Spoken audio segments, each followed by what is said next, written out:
Chapter 3. For a second, we just keep looking at each other. Me, the idiot who got lost in a library. Her, the girl who talks like she owns the building. Took you long enough, Max, she repeats, as if I'm late to a meeting we scheduled by email earlier. My mouth decides to be helpful. Do I know you? Her eyebrows go up an entire level. Wow, she says slowly.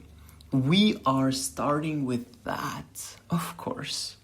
I open my hand, stepping closer. Sorry, but the whole corridor shivers.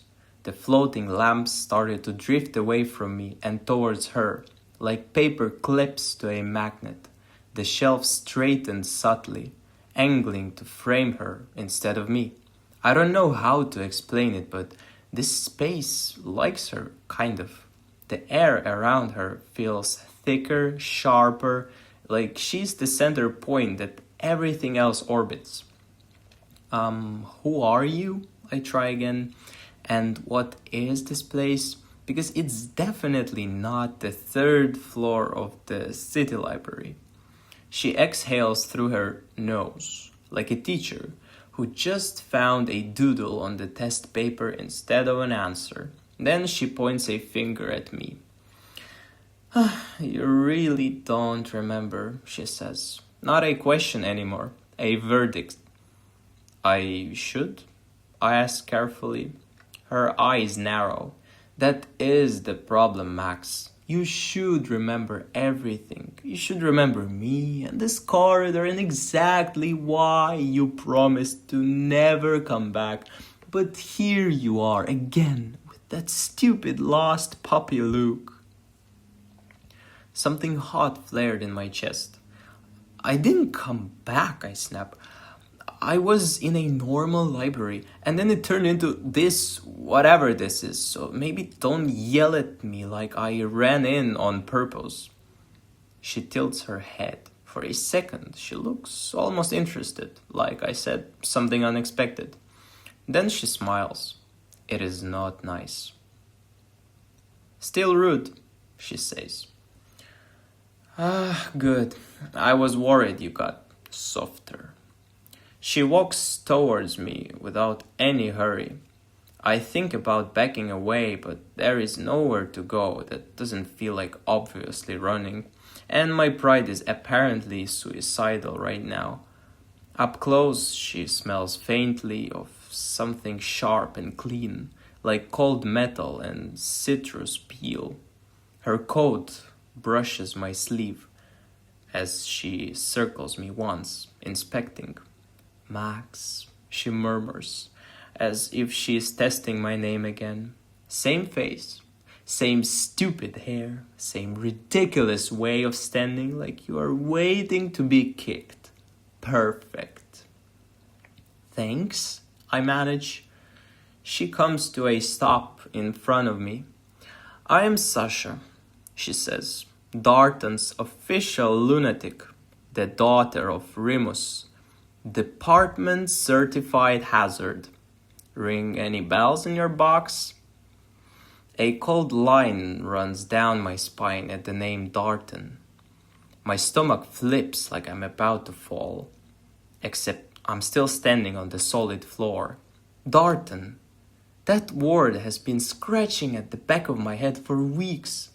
I open my mouth, but all that comes out is a croak.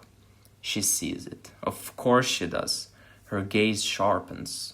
There it is, she says softly. Something's still in there. I grab onto the name like a rope.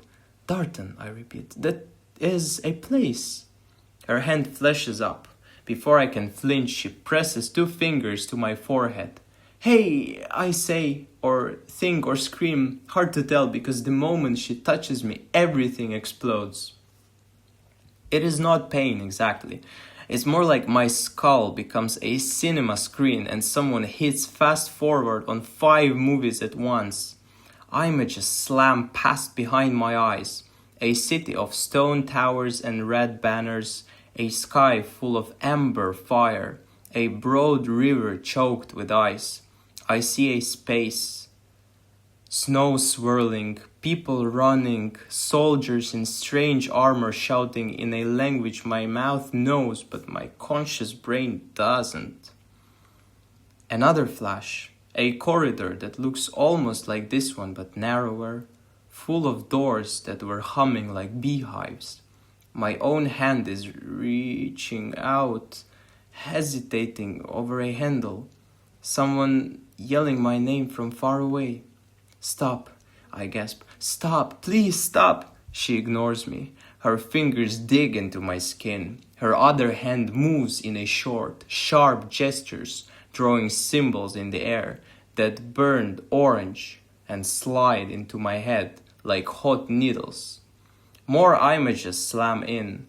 A council hall with too many windows, an old man with white hair and golden light on his hands, elves with pale faces and eyes like knives, maps covered in little glowing markers, war whispered and shouted and written on everyone's shoulders.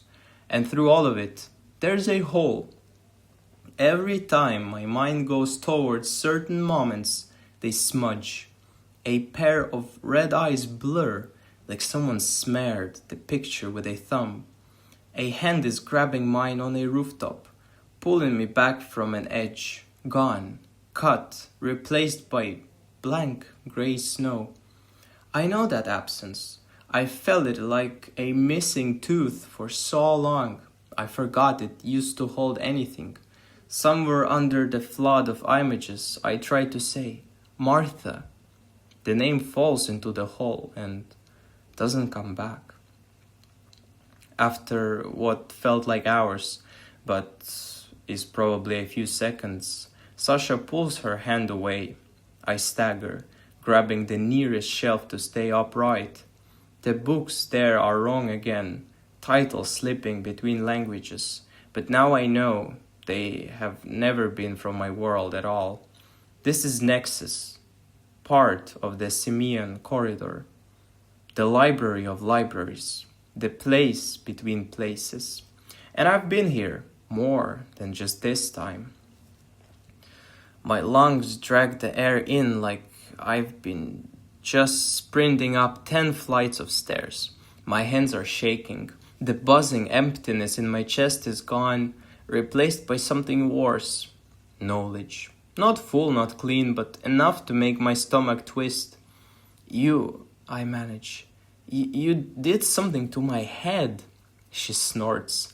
Very good, detective. I just untangled some of the mess that I made earlier. You are welcome. I glare at her. It feels small and useless, but I do it anyways. Why? I ask. Why would you erase everything and then put it back now? Because, she says, I didn't expect you to be an idiot and fall back in here. She gestures broadly at the shelves. They stretch away forever in all directions, humming quietly, full of doors disguised as books, and books disguised as doors. I sent you home, she says. The edge in her voice drops for a second. Underneath there's something almost like tiredness. After that little mess we have been through here, in this very library some time before, after White Rock, after the elves, after the last disaster, I pushed you back to your boring little planet, took all the dangerous pieces out of your head, closed the door and locked it. That was the deal. I don't remember making any deals, I say. You didn't, she snaps. That's the point. You never remember the parts where I have to clean up after you. Something in me flares again. Wow, sorry for existing wrong. Her mouth quirks. See? Still rude. She takes a step back, away from me, and the air cools down a little. I erased you from Darton for your own good, she says, and for my sanity. No nexus, no war, just purely nothing swirling around you. You were supposed to live a nice, stupid Earth life, Exams, buses, cheap coffee, girlfriends who don't have sharp things sticking out of their mouth. I tremble. She sees it and rolls her eyes. Ah, don't make that face. You know what I mean.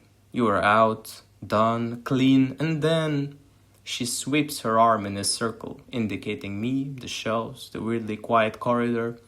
Here we are, she finishes again. I didn't choose any of this. It is not fair, I say. The library has changed. I walked down an aisle and suddenly you follow the lights? She cuts in, because of course you did. Nexus likes you, it remembers you, it leaves doors around you like toys for a stupid child. You are a balance magnet, Max. Even without memories, you drift towards the middle of every mess. The word balance rings in my skull. I don't know exactly what it is, but I've heard someone say it. Somewhere in those flashes Sasha just showed me. Something about worlds weighing each other, pushing, tipping, me in the middle, apparently, like a badly placed rock. Sasha watches my face as if she can see every thought. You remember enough? She asks. Darton, Target Fort, the Council, the war.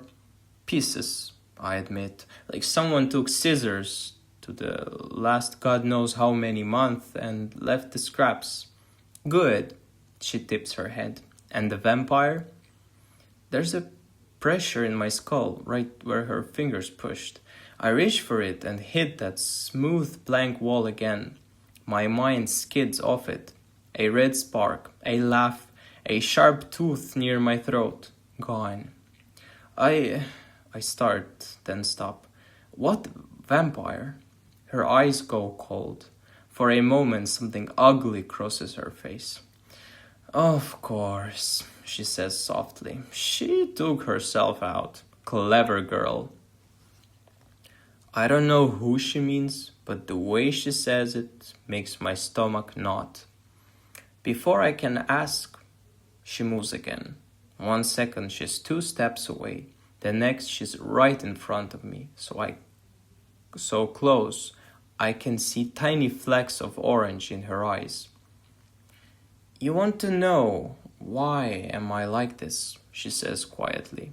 Why I wipe memories, why I break my own father's rules, why every council meeting ends with someone shouting my name. I say, because my brain has given up on self-preservation. It does seem like you want to collect bad decisions just for fun. Her hand snaps up again. I flinch, but this time her fingers don't touch my forehead. They land lightly at my cheek. The contact is weirdly gentle. I don't care if you understand, she says, but you don't get to stand there and act like you're the only one who has ever got dragged through hell. So, watch. The world tilts. It's not like the flood of my own memories. This feels separate, like a film projector whirring to life somewhere behind my eyes. My body stays standing in Nexus. I can still feel the cool air, the solid floor under my shoes, but my vision fills with a different place. Fluorescent school lights, a long corridor with dull beige walls, lockers dented and scarred, kids' voices, laughter that is not friendly, the smell of cheap perfume and too much deodorant. At the end of the corridor, there is a classroom. On the board, there is some English homework that nobody wants to do. In the back of the room, there is a girl with her hair pulled into a tight ponytail, orange color like a warning sign, head down, shoulders pretty tense, the voices sharpen. Carrot. Traffic cone. Hey, did your head catch fire? Hands grab. Someone violently takes a chunk of that orange hair hard enough to pull her sideways. She doesn't scream. She just goes very still in that way that's worse than crying. The teacher is somewhere out of frame, pretending this isn't happening or maybe not seeing it at all. The girls shove her into the bathroom. The door slams. Tiles are everywhere around, white and echoing. The mirror shows a pale face with red rimmed eyes and the mouth pressed into a hard line. "Cut it," someone says behind her. A pair of huge scissors glint in my field of view. "If you hate it so much, cut it." The girl's fingers close around the scissors. She looks at herself, at her own hair, at the patch where someone had torn a piece out and left a ragged gap. Then, very calmly, she raises the scissors and starts cutting. The chunks fall into the sink, orange on white porcelain, like someone killed a very small fox. Her face doesn't change much, but it doesn't end there. Young Sasha grabs the scissors with her other shaking hands. Then she finally breaks down. Two wide streams of tears start cascading down her cheeks. Out of frustration, inability to put up with her emotions, the density of this situation, or just everything all together, she starts cutting herself. First slowly, then gaining speed. She cuts her palms, moving to her elbows. Blood starts seeping through her pale skin, painting the dirty bathroom's floor. One of the boys steps into the bathroom. "You know what to do," one of the girls whispers. He nods down, comes close up to Sasha, takes her head with both of his arms and smashes into the sink with brute force. A loud snap flies over the bathroom. But he doesn't stop there. He repeats the same action again and again. The others laugh until one of the girls speaks up with utter disgust in her words. "Ew, I can't look at this bloodbath anymore. Let's leave, everyone. Now." The door closes. The bathroom goes quiet. The girl looks up. Her hair is uneven, messy, raised almost completely on one side, left longer on the other. Her eyes are dry now. All of her face is covered in blood. Nose is scarily twisted in an unnerving direction. She just keeps looking into the mirror at herself without saying a single word, empty and furious at the same time. Eventually the blood starts drying up. I am not pretty," she tells the mirror, with her words being flat like a spell. "I am not sweet. I am not cute. I am not yours." Something in the air around her shifts. The lights flicker. A tiny crack appears at the edge of the mirror, like a glass remembering how to break. The scene freezes. I regain all my full senses back. Nexus slams into focus again. Shelves, floating lamps, Sasha's hand still on my face. "That was you," I say, stupidly obvious. But my voice sounds small in the quiet corridor. "Yes," she says simply. She lets go of me and turns away, with her coat whispering against her legs. Why would you show me that?" I ask. My heart is pounding. I feel like I shouldn't have seen it, like I walked into someone's house uninvited. She shrugs, but there's no humor in it. "So you don't stand there and talk about fairness," she says. "So you know I didn't wake up one day and decide, you know what would be fun? Controlling corridors between worlds. This," she gestures vaguely towards the fading echo of the bathroom, "is what made me. Bullies. A useless teacher, a body I hated. A door that opened when I cut off the last piece of myself that tried to be nice." I don't know what to say to that. "I'm sorry" is too small.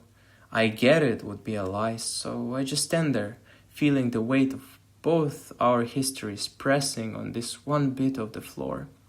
She doesn't wait for a response. Here is the situation, Max, she says, back to business with her voice sharper. When I sent you home, I erased Darton and Nexus from your head. Clean cut. No Martha, no elves, no wars. You were supposed to stay out of it. Because you attract trouble, and trouble attracts you. And because she grimaces, as if the words taste bad, matter to the balance. Ah, that word again, I mutter. Balance of what? Of everything, she snaps. Of worlds, of magic, of who gets to win and who gets to die. Alinis has his charts and his theories. Remus has his political board. I have corridors. They all say the same thing. You are a variable that nobody can calculate properly, and that is dangerous. You tip things. I laugh in a short, disbelieving sound. I am just some guy who falls into places. Yes, exactly, she says.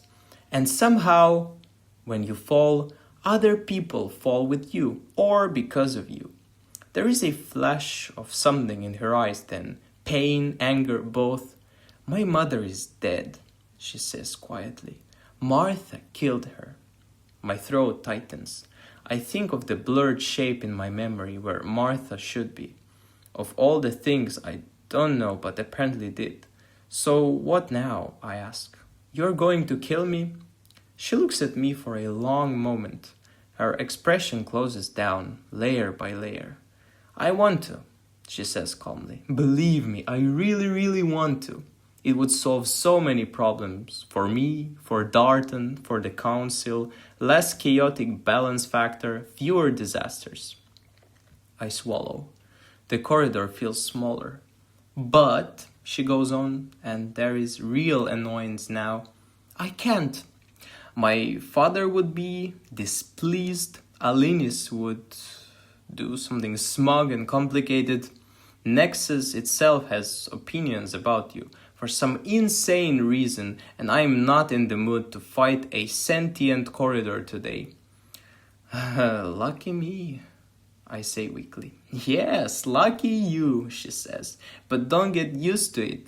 She takes a step back. The shelves shudder, some of them floating lamps dim, others flare, forming a circle around us. So, here is what I can do, she says. I can remove you from my space, from Darton's space, from anywhere near the lines I'm trying to hold together. You want to drift? Fine, drift somewhere else. A low vibration starts under my feet. For a second I think it's my heart, but no, it is the floor. The wood between us ripples like water. The air smells suddenly of cold wind and distant smoke. Sasha, I start. She ignores me. Her hands are moving fast now, drawing a pattern in the air. Sharp lines, tight circles, all burning orange. The circle slams down onto the floor at my feet. Don't come back, she says. My stomach drops. The floor actually drops. The boards vanish. The shells whip upward, stretching into a blur. For a fraction of a second, I hang in midair, like the world forgot which way gravity works. Above me, Sasha's face leans over the edge of the widening hole. Her hair is flaring like a small, angry sun. If you somehow survive again, she calls down, with her voice echoing strangely, I am changing the locks on every corridor you have ever seen. Then the world flips. Sky opens under me, wide, bright, wrong. Far below, a city sprawls out in stone, slate, and banners snapping in the wind. A river cuts through it like a silver knife. Tiny people move, unaware of the idiot currently screaming on his way down. Oh, I think, as the wind tears the breath from my lungs, I am falling again.